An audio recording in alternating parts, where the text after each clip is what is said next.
Tapos na nga ang tune-up game ng Gilas and we can say na talagang pinagandaan nga rin ito ng Gilas team natin, lalo na nitong si Coach Team. Ang mga team na yan na nakaharap natin sa isang friendly game at nakuha natin ang 1 win and 2 losses sa exhibition game na yan. Sa pagkadismaya nga dahil sa 1 wins lang na nakuha natin kontra sa Mustang and 2 losses naman sa dalawang European team na Turkey and Poland. At kung pagbabasihan nga natin sa dalawang team na yan na nakaharap ng Gilas, di hamak na mas malakas pangaraw ang mga national team tulad ng Latvia, Georgia na ating makakaharap sa OQT. Kung sa power ranking nga, ang Latvia ang nasa number 6 world ranking at ang Georgia naman na number 23 para sa world rank. At nasa baba lang nito ang Turkey na number 24 FIBA world rank. Kung sa tune-up game nga lang daw ibabase, talagang dehado nga raw ang Gilas sa oras na makaharap na ang Latvia at Georgia. Sa nangyaring tune-up game ay nagresulta agad ng negatibang performance ang ating Gilas at lumitaw ang mga team problems mula sa mga players na nagawa nila sa field goals, turnovers, and 3-point shooting and shooting percentage nito sa free throw. So far ay malaki pangaraw ang kailangang i-improve ng Gilas team pagdating sa players at sa sistema na tumatakbo dito. Kulang pangaraw tayo sa isang mahusay na point guard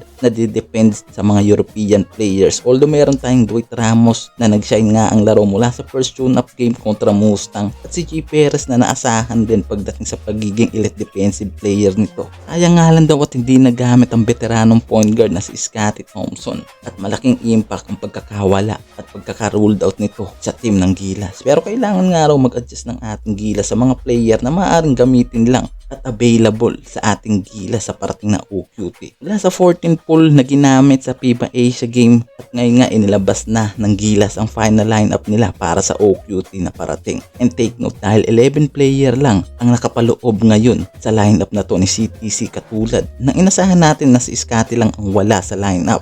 AJ Edu at Jamie Malonzo and good replacement player naman para kila Japet at Mason Amos, and for sure na malaki talaga ang maitutulong ng mga forward na to pagdating sa ilalim at maaaring maging kapalitan nitong si Kai Sotto. Player in-expect na natin na itong import natin na si Justin Noipy mula sa Taiwan Mustang, impressive ang performance nito. Kaya naman sa Turkey nagtala rin ito ng 21 points and 5 rebounds at itong si The Kraken Junmar Fajardo added a double-double with 17 points and 11 rebounds. Solid pero hindi naging enough yan para talunin ang bansa ng Turkey o kahit pa ang Poland. Problema nga dito mula sa mid-range and shooting in the field natin masyadong mababa ang naging ratings ng ating Gilas sa tune-up game na yan kahit meron tayong Dwight Ramos na nagpaulan ng 3 sa labas kontra Poland with 16 points at Brownlee na kumuha ng career high dito na 30 points sa tune-up game na yan. Sobrang consistent nga raw talaga ang import na to sa laruan sa ating Gilas pero tinalo pa rin tayo niyan dahil sa 23 turnovers na nakomit ng Gilas kontra sa national team ng Poland. Malaking problema nga raw dyan itong bagay na yan. Sa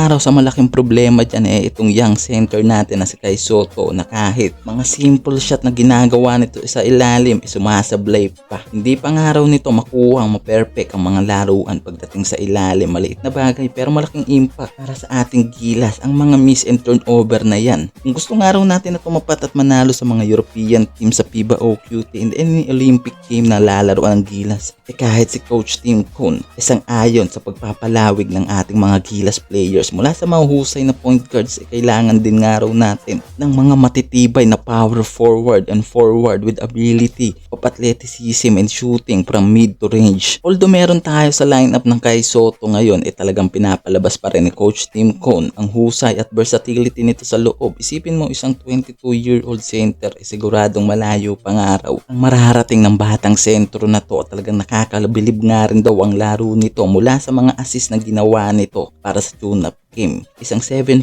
center natin sa Gilas na medyo matagal pa nga sigurado para anihin nga raw ni CTC ang husay nito para sa Gilas Pilipinas. Hindi na nga raw tayo lalayo sa dalawang team tulad ng Latvia at Georgia. Kung iuugnay nga raw natin ang recent game ng Gilas sa naging tune-up game nila kontra Turkey at Poland talagang suntok sa buwan na matalo natin ang dalawang powerhouse team na yan sa OQT, lalo't nasa silver lining ang mga team na yan at ibang klase ang kalidad pagdating sa mga player. Kaya ngayon pa nga lang talagang dehado nga raw ang ating Gilas Pilipinas sa mga team na yan. Kung pag-uusapan nga lang daw yung improvement, and no doubt na talagang malaki nga raw talaga ang naging improvement ng Gilas. Pero ang tanong nga raw dyan, sapat nga araw ba ang improvement na yan pagdating sa mga European team tulad ng Latvia at Georgia na makakaharap natin sa pagsisimula pa lang ng OQT at malayo pa ang journey na yan kung ating iisipin pagdating sa mga Europe team. Makapasok man daw tayo marami pang mga European team ang makakaharap natin na siguradong mas dekalibre at pamatay nga raw ng apoy ang mga nakapaloob na player sa lineup. Tulad na lang ng Slovenia team na hawak ni Luka Doncic at France national team with 3 NBA player kasama itong si Victor Wembanyama at Rudy Gobert. Australia, Greece and USA at Spain na nag-ahari sa World Cup at nabibilang sa mga top 10 world ranking. Kaya naman talagang malayo pa tayo para sa mga team na yan. Talagang araw na napakalaking improvement pa ang kakailanganin ng Gilas sa oras na makaharap na ang mga European team na nakapaloob na yan sa FIBA World Cup.